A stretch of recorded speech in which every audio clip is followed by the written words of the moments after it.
Danielle sat on the edge of the bed, staring at the email on her laptop screen. The words blurred together, but the message was unmistakable.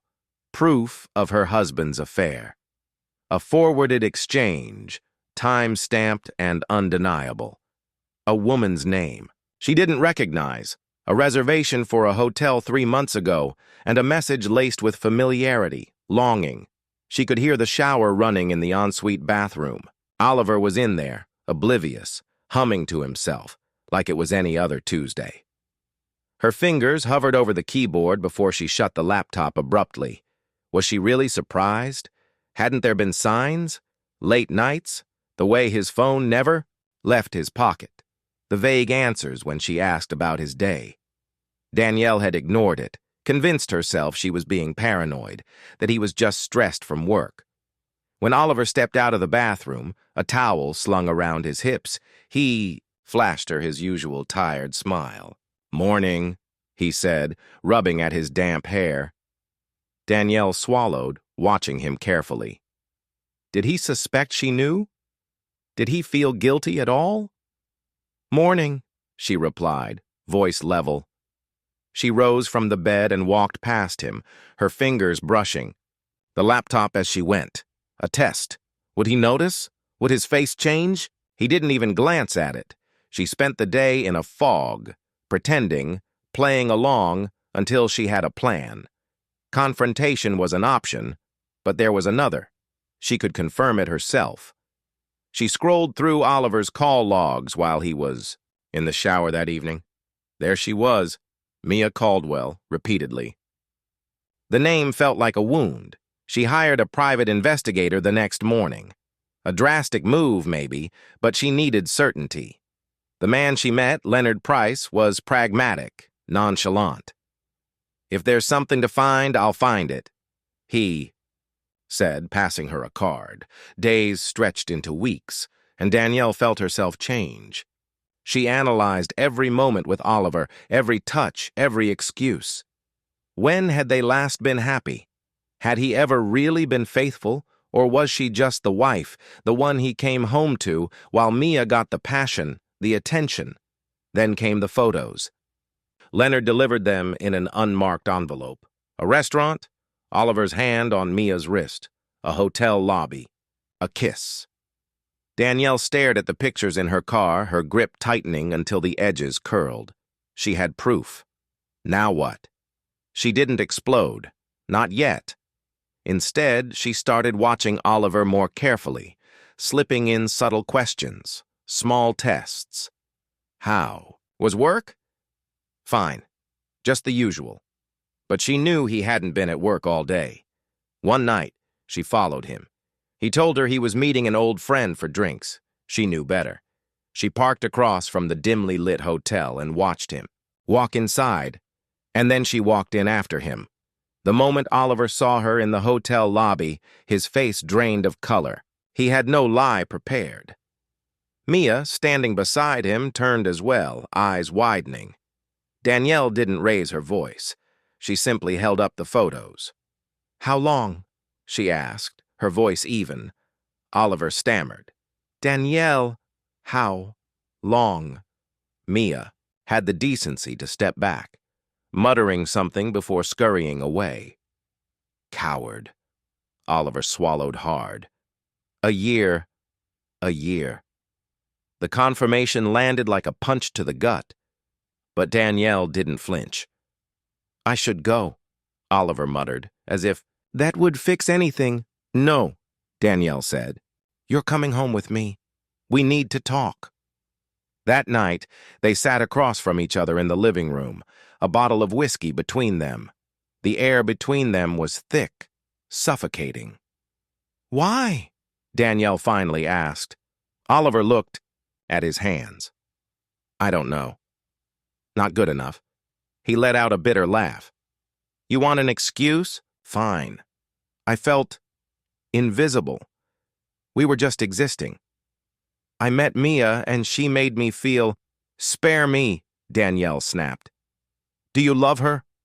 Oliver hesitated. "I don't know." Danielle's breath hitched. Not a no. Silence stretched between them. The house, once their sanctuary, felt foreign now, its walls fragile like glass. Finally, Oliver spoke again. "Do you want me to leave?" Danielle closed her eyes. She thought of revenge, of throwing him out, of finding someone else just to hurt him back. But she also thought of their years together, the life they'd built, the love that had once been so real. Could it be salvaged? "I don't know," she admitted. He nodded, as if he'd expected that. They sat there, two broken people in a house full of lies, waiting to see what would shatter first. Danielle doesn't cry. She doesn't scream. She plans. The next morning, she schedules a meeting with a divorce attorney. Not to file, not yet, but to understand exactly how to hit Oliver where it hurts. Their house, their joint investments, even his professional reputation. She wants leverage. She also starts playing her own game. She dresses sharper, comes home late without explanations, and leaves her phone screen facing down. When Oliver finally works up the nerve to ask, "Are you seeing someone?" she simply smirks. He starts unraveling. He texts her constantly, asks about her whereabouts, even accuses her of cheating. The irony is almost comical, and then she does it. She schedules a business dinner at the same restaurant where he once met Mia. She lets him see her sitting, across from a handsome stranger, laughing, touching his hand the way Oliver had touched Mia's. Oliver watches from across the room, jaw tight. He doesn't know if she's serious or playing a game. And that's exactly what she wants. Redemption and complicated forgiveness. Oliver doesn't leave. He insists on staying, on fixing what he broke. He books a marriage counselor, reads every article about restoring trust after infidelity, and even confesses to Mia that it's over. But it's not that simple. Danielle can't turn off the image of his hands on another woman, his lips forming soft words for someone else. She tests him, looking for reasons not to believe him. One night, she asks him, "If I had done this to you, would you forgive me?" He hesitates. And that's all she needs to hear. The sessions with the therapist are grueling. Danielle wavers between wanting to believe in their history and feeling like a fool. Oliver, desperate to prove himself, gives her complete access to his phone, emails, even his location. One evening, she logs into his email. Mia has sent him a final message. "I hope she forgives you. But if she doesn't, you know where to find me." Danielle stares at the screen, then looks at Oliver. Does she believe him? Does she want to? Mia's role. Expands Mia won't disappear. Quietly, she shows up outside Oliver's office, leaving notes on his car. Then she calls Danielle directly. "You don't understand him like I do," Mia says, voice smug. "He's not done with me." Danielle laughs. "You think I care?" "Oh, you will," Mia replies. "Soon." Days later, Danielle receives a manila envelope. Inside are letters, love letters, dated over the past year. But there's more. A pregnancy test. Positive. Oliver swears he didn't know. Mia swears he did. The doubt eats at Danielle like poison, and then Mia makes her final move. She shows up at their home. "You have two options," she tells Danielle. "Let him go, or watch me take him anyway." Danielle looks at Oliver. "You're going to fix this," she says, "or I will." 4. Crime and investigation. Angle Danielle starts digging into Mia. What she finds isn't just an affair, it's something darker. Mia Caldwell doesn't exist.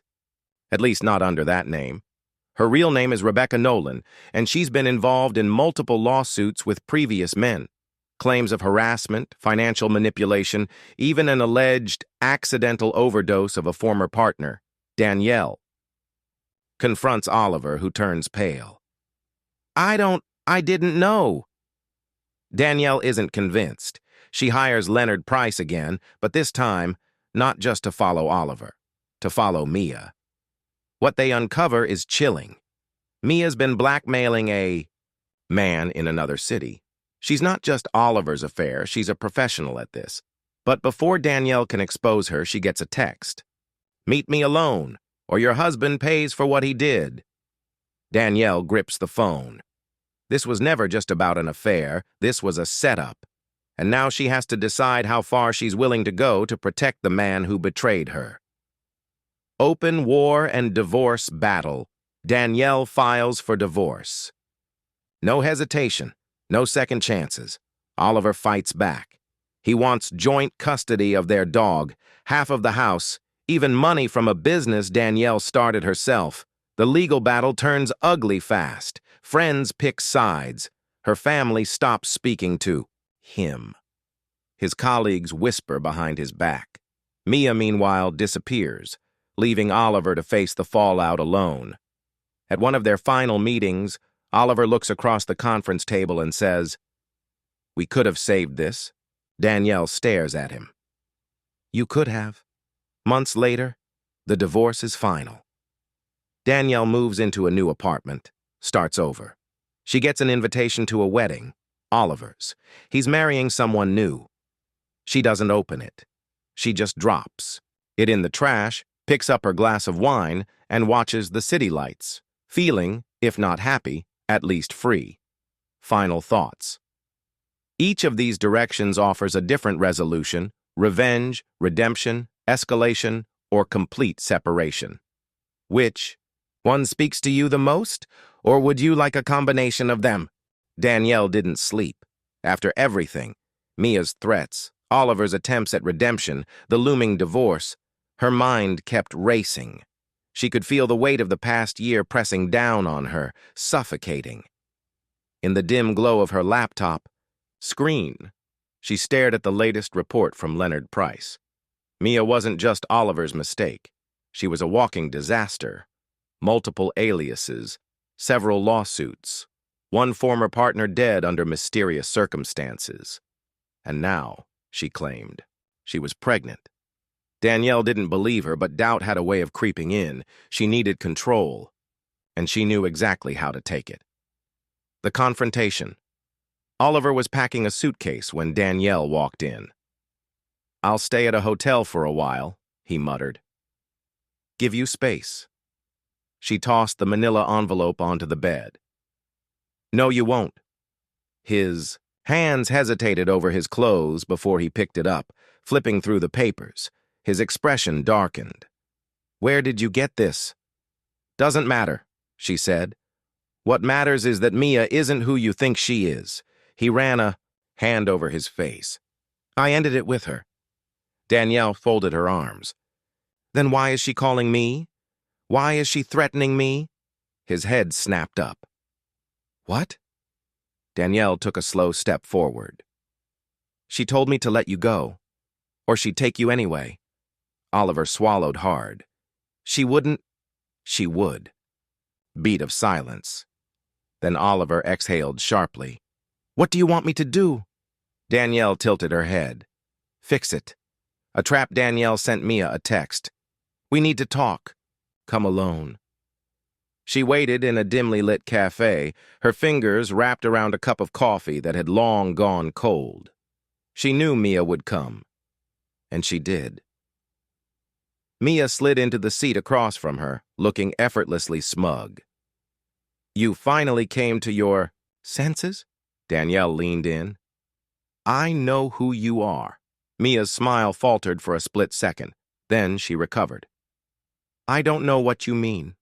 Danielle pulled out a printed copy of a court document, one of Mia's lawsuits against another married man. "Your past is a mess, Mia. You prey on men like Oliver, but I'm not like their wives." Mia's eyes flickered with something. Amusement? Annoyance? "You think you're the first woman who's tried to scare me off?" she said, leaning back. Danielle slid another paper across the table. "This is a signed statement from my investigator. If anything happens to me or Oliver, this goes straight to the police." Mia's lips pressed into a thin line. Then she smirked. "You think he's innocent in all this?" Danielle's stomach twisted, but she held her ground. "This isn't about him. This is about you. Leave, Mia." Disappear, because if you don't, I'll make sure the next time you con a man, you won't just be facing a lawsuit. You'll be facing prison. Mia studied her for a long moment. Then, with a slow, mocking smile, she stood. You're smarter than I gave you credit for. She turned, walking away. Danielle exhaled only when she was gone. She had won. For now. The aftermath. Oliver moved out the next day, not to be with Mia, but because it was the only thing that made sense. Where do we go from here? He asked, before he left. Danielle stared at him, her feelings tangled and raw. I don't know. And she didn't. Some days she imagined forgiveness. Others she fantasized about revenge. Most days she just wanted peace. Weeks later she received an anonymous letter. No return address, no signature, just a single line. You saved him this time. But you can't save him from himself. Danielle burned it. She didn't know if Mia was truly gone. She didn't know if Oliver had really changed, but she knew one thing: she would never be that naive again. Ending note. This version ties in revenge, redemption, and the crime angle while leaving the future open-ended. Danielle wins this round, but Mia might not be done. And Oliver? He still has to live with his choices. Would you like to extend this into a sequel, or do you prefer this as a conclusion? Danielle tried to move on. She told herself she was free, that Oliver's betrayal, Mia's manipulation, and the wreckage of her marriage were in the past. She got her own apartment, started going out more, even accepted a dinner invitation from an old friend. But the past doesn't let go so easily. The first sign came on a quiet evening when she found an unfamiliar car parked outside her building. A sleek black sedan. Empty, engine off, but it was there again the next night. And the night after that. She told herself it was a coincidence until she received another letter.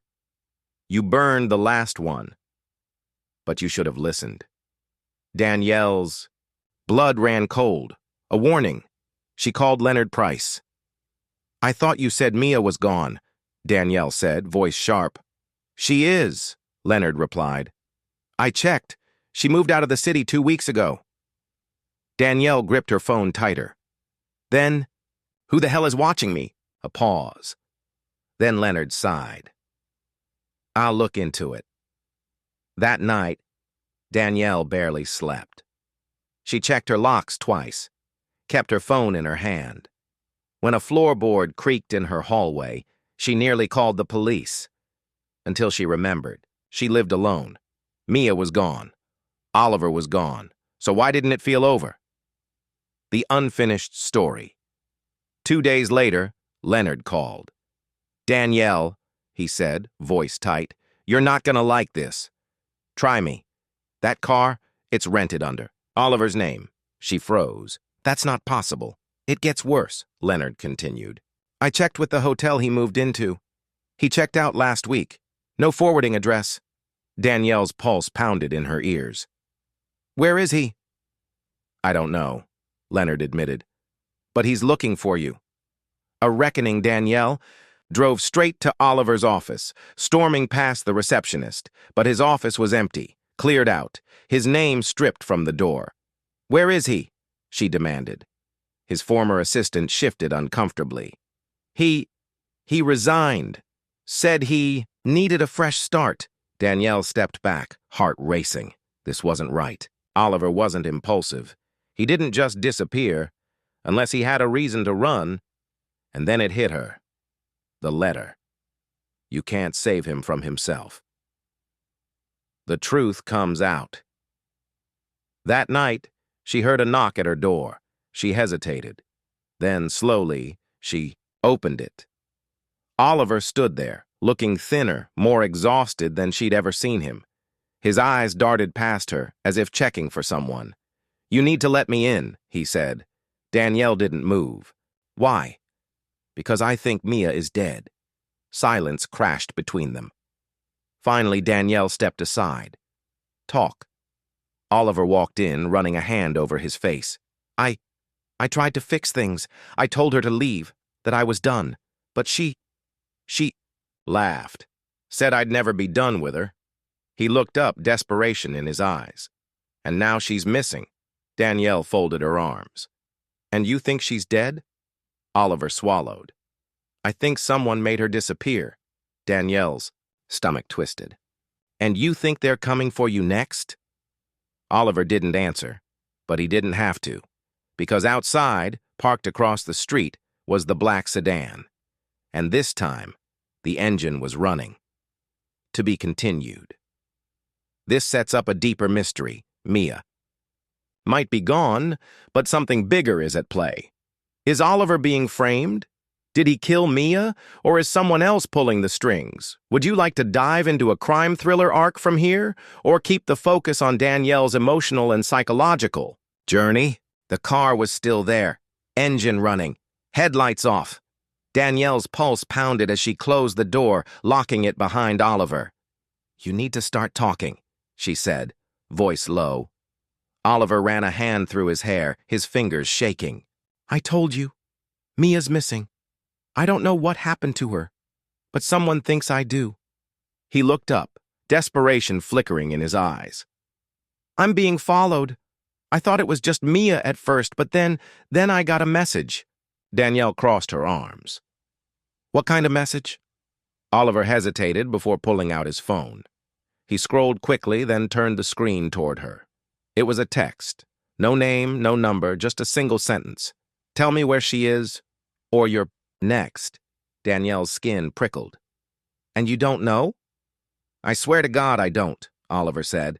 The last time I saw her was the night I told her it was over. He exhaled sharply. She was furious, said I'd regret it. Danielle studied him. He looked terrified, but she wasn't sure if it was because he was being hunted or because he was guilty. A dangerous lead Danielle called Leonard Price the next morning. I need you to find Mia, she said. Leonard groaned. I thought we were done with her. So did I. She hesitated. But now Oliver's being threatened. Someone thinks he did something to her. There was a long pause. Then Leonard muttered, Shit. What? Danielle. Mia's not just missing. There's an investigation. Danielle stiffened. What kind of investigation? The police found blood in her apartment. Leonard's voice darkened. And they're looking at Oliver. Visit from the police. That evening, the knock came. Firm, unyielding. Danielle opened the door to find two detectives standing there. One was tall and broad-shouldered, the other lean with sharp eyes that missed nothing. Ms. Carter? The broad-shouldered. One asked. Danielle nodded slowly. Yes? I'm Detective Harris. This is Detective Vega. We're investigating a missing person, Mia Caldwell. We understand you and your husband had contact with her. Ex-husband, Danielle wanted to correct, but now wasn't the time. Oliver isn't here, she said instead. But what exactly is going on? Detective Vega tilted her head. When was the last time you saw Mia? Danielle hesitated. A few weeks ago. And your husband? Danielle's stomach twisted. He saw her the night he ended. Things with her. Detective Harris flipped open a notebook. That was the last night anyone saw her alive. Danielle's breath hitched. Alive? Harris watched her carefully. There was blood in her apartment. Not a lot, but enough to suggest something happened. And Oliver was the last person to see her. Danielle swallowed hard. Do you think she's dead? We don't know, Harris admitted. But we do know that someone cleaned up that scene. He closed his notebook. And right now, Oliver Carter is our prime suspect. Danielle forced herself to stay calm. You think he killed her? We think he has answers, Vega said. And we need to find him. Danielle hesitated. If she told them Oliver was staying with her, he'd be arrested. If she lied, she'd be obstructing an investigation. Do you know where he is? Vega pressed. Danielle met her gaze. No, she said. It wasn't exactly a lie, but it wasn't the truth either. A desperate escape, Danielle shut the door and turned to Oliver, who had been listening from the hallway. "They think you killed her?" she said. Oliver looked sick. "I didn't." "Then prove it." Oliver exhaled sharply. "We have to find Mia before they do." Danielle rubbed her temples. "You want me to help you track down a woman who might be dead?" "If she's dead, I'm screwed," Oliver said. "But if she's alive, if we can find her before the cops do, we can figure out who's setting me up." Danielle stared at him. She wanted to walk away. She wanted to let him deal with the mess he created. But something about this felt bigger than Oliver's affair. Mia wasn't just a mistress. She was a manipulator, a con artist. And now she was missing. And Danielle had a sinking feeling they were only scratching the surface of what was really going on. She exhaled. "Fine, but if I find out you're lying to me, Oliver—" "I'm not." Danielle grabbed her keys. "Then let's go find Mia." To be continued. Now, Danielle and Oliver are on the run. Not just from the police, but from whoever is really behind Mia's disappearance. The tension rises as they dig deeper into Mia's secrets, uncovering something more sinister than an affair gone wrong. Do you want to explore a full-blown crime thriller from here? Or should we keep it grounded in psychological tension and emotional conflict? Danielle drove in silence. Oliver sat in the passenger seat, his knee bouncing, his eyes darting to the rearview mirror every few seconds. They were both running on adrenaline and unanswered questions. "You have no plan, do you?" Danielle finally asked. Oliver exhaled. "I don't even know where to start." Danielle gripped the wheel tighter. "Then let's start with the basics. If Mia's alive, where would she go?" Oliver hesitated. "She always talked about a place outside the city, a cabin, somewhere remote." Danielle shot him a sharp look. "You've been there?" "No," he said quickly. Too quickly. A bitter taste filled Danielle's mouth. "Jesus, Oliver." He didn't respond. Danielle swallowed her frustration and focused. "Do you know where this cabin is?" Oliver hesitated. "She mentioned a lake and a road with no name. That's all I got." Danielle clenched her jaw. "Great. So we're looking for an invisible cabin next to a random lake." Oliver looked out the window. "You don't have to do this," Danielle exhaled. "I know." And yet she kept driving. A break in the case. Leonard Price called 2 hours later. "I found something," he said. "Mia had a storage unit, rented under one of her aliases. It's outside the city." Danielle exchanged a look with Oliver. "Send me the address." The storage unit. The facility was half empty, a lonely stretch of metal doors under flickering fluorescent lights. Danielle's stomach twisted as they pulled up. "This feels like a bad idea," she muttered. Oliver said nothing. Leonard was already waiting for them. He tossed Oliver a pair of bolt cutters. "It's locked." Oliver hesitated, then snapped. The lock. The door groaned open. Danielle stepped inside first. The air smelled of dust and old metal. Then she saw it. A suitcase. Mia's suitcase. And next to it, blood-stained clothes. Danielle's breath caught. "Oh my God," Oliver paled. This doesn't mean anything. She could still be alive." Leonard's voice was grim. "You better hope so." Danielle turned, her heart hammering. "Because if she's dead, Oliver, this looks bad. Very bad." A shadow in the dark, they left the storage unit, locking it behind them. Danielle exhaled, rubbing her arms against the cold night air. "What now?" Leonard looked at Oliver. "You need to stop running. Talk to the cops." Oliver's jaw tightened. "I didn't kill her." Leonard sighed. "Then prove it, before someone else decides to do it for you." Danielle frowned. "What do you mean?" Leonard nodded toward the street. A car was parked across from the facility, the same black sedan, engine running. This time, the driver's side window rolled down, just enough to reveal a man in sunglasses. He wasn't moving. Just watching. A shiver ran down Danielle's spine. Oliver, she whispered. He followed her gaze, and then the car's engine roared to life. The tires screeched as it peeled away into the night. Danielle felt a cold knot of fear tighten in her stomach. This wasn't just about Oliver anymore. Someone else was playing the game, and they weren't done yet. To be continued. The stakes are rising. The police are closing in, and someone else, someone dangerous, is watching. Do you want to take this deeper into a crime thriller or keep the focus on Danielle's emotional and psychological unraveling? The car vanished into the night, leaving behind a thick silence. Danielle's pulse hammered as she turned to Leonard. Who the hell was that? Leonard's face was unreadable. Someone who doesn't want us asking questions. Oliver ran, a hand through his hair, his breath uneven. This is getting worse. We need to go to the police, Leonard scoffed. You're the prime suspect. You walk into that station, and they'll throw you in a cell before you can blink. Danielle exhaled. So what do we do? Leonard's gaze darkened. We find Mia before they do. The cabin in the woods. By morning, Leonard had a lead.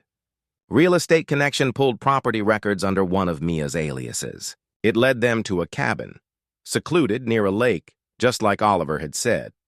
Danielle drove in tense silence, Oliver in the passenger seat, Leonard in the back.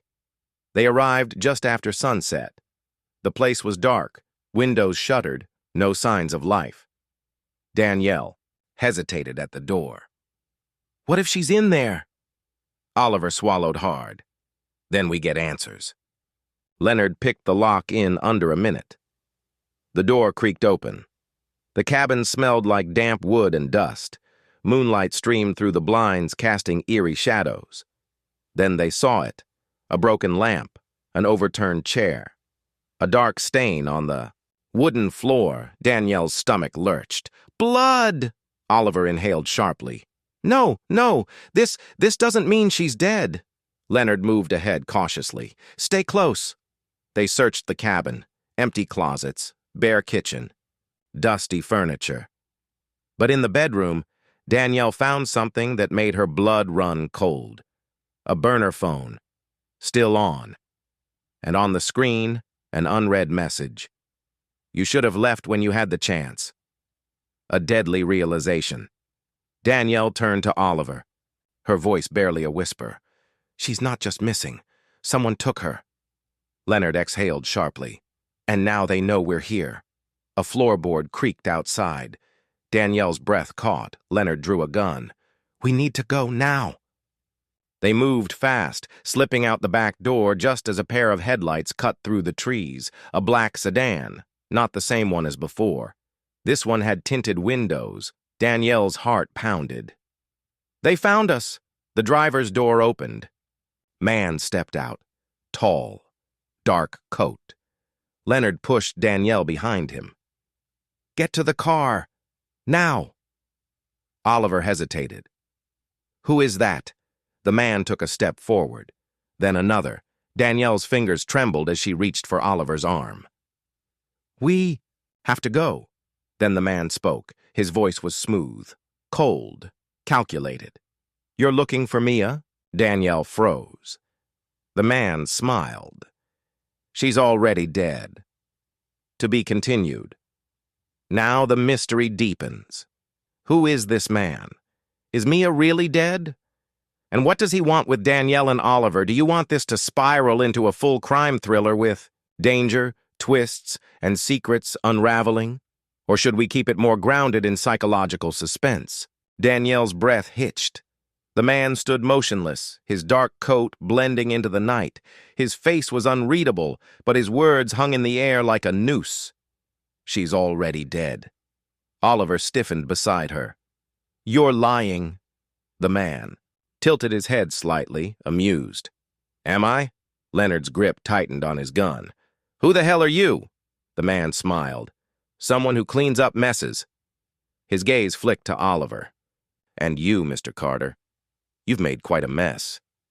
Danielle swallowed hard. What do you want? The man exhaled as if bored. to give you a choice. Walk away now, forget Mia, and live your life. He paused.